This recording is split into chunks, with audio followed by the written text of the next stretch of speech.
and welcome back to Love Your Food.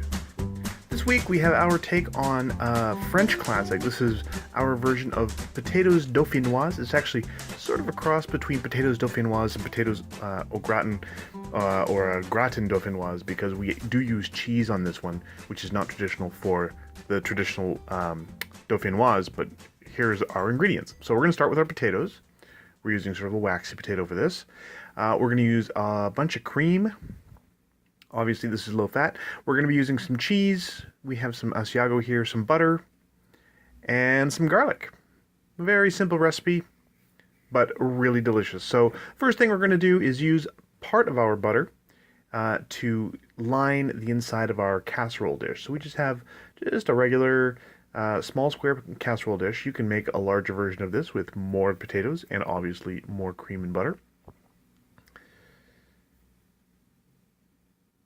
Now, this differentiates itself from other French classic potato dishes by using raw potatoes instead of boiled. It doesn't, traditionally, again, it doesn't use cheese, except in the gratin version. This is,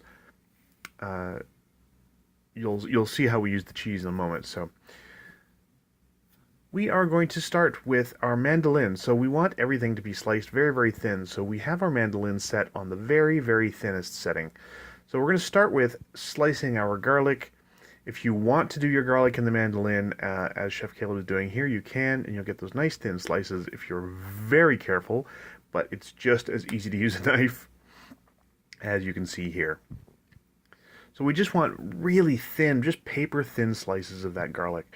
We don't want it chopped. We're just going to use really nice thin little slices. And then likewise with our potatoes, we want as thin as we can get them. So here you see Chef Caleb cutting the potato on the mandolin. Again, you want to be very, very careful. That blade is ridiculously sharp. And you can see how thin these slices are. They don't even hold their shape. Really, really thin.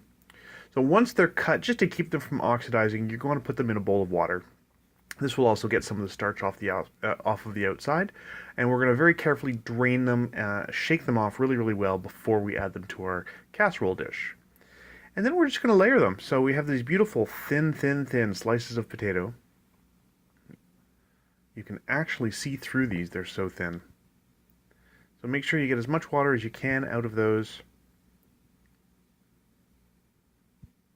And we're just going to put a few layers of these potatoes down.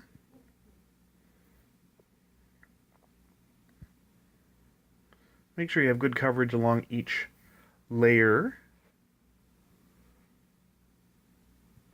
And once you have a layer of potatoes down, you're going to put a few little of those nice little thin slices of garlic.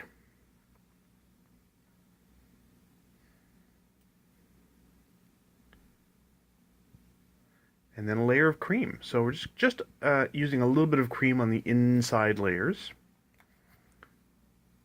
You don't want to use all of it all at once. We are going to add whatever remains of the cream at the very, very end on top. And it will just filter down through the whole dish, so you don't need to worry too much about that.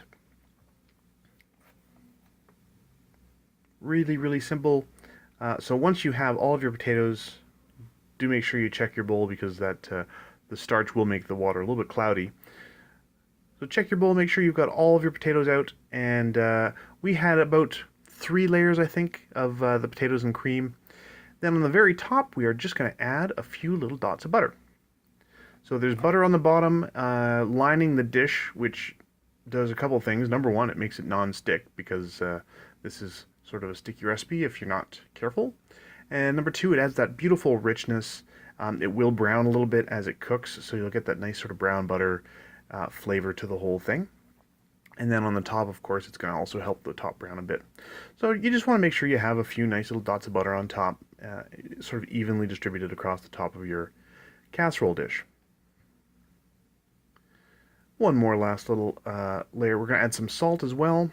You should be adding a little bit of salt on a couple of the layers as well. You want potatoes take a lot of salt, so just salt those layers in between with the cream. And then the rest of the cream is going to go on top here. So don't worry, as I said, it's not going to pool on top. It will sort of filter down all the way through. So whatever remains of the cream, you're going to get that onto your dish. And you want to get a good scraper and make sure that it all comes out. We're going to add a little bit of pepper as well. Just on the top layer, we didn't put it all the way through. We're just going to add a little bit on the top here. A little bit of fresh ground black pepper. And then our cheese on top of that. So we are going to grate this Asiago. Now it turned out to be quite crumbly, which is fine. It doesn't matter if it's all extremely small pieces. And you just want to make sure you have good coverage on your casserole. And that's it. That's the whole preparation. So you want to give it a little quick wipe. You want to make sure there's no cheese or cream or butter on the handles or along the outside, because that will burn quite badly.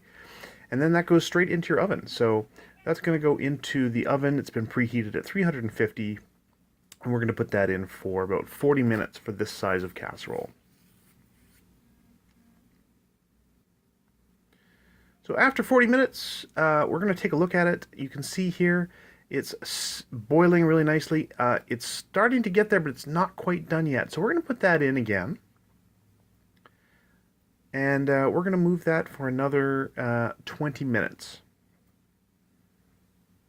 Then after that, we're going to take that out. So total cooking time on this was 1 hour. And you see that beautiful brown cheese on top. The cream is still boiling a little bit. I will warn you, you do want to wait before you eat this. It is absolutely molten hot inside. So give it a little bit of time.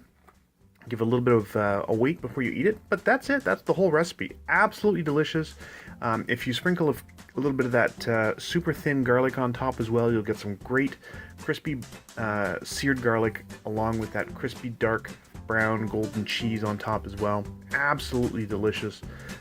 This goes alongside many grilled dishes. It goes well with beef. It goes well with all sorts of things. Absolutely fantastic. Very rich dish. So if you like this recipe, please do like and subscribe. And if you have any recipes you'd like to see Chef Caleb try on the channel, please let us know in the comments below. And remember to love your food.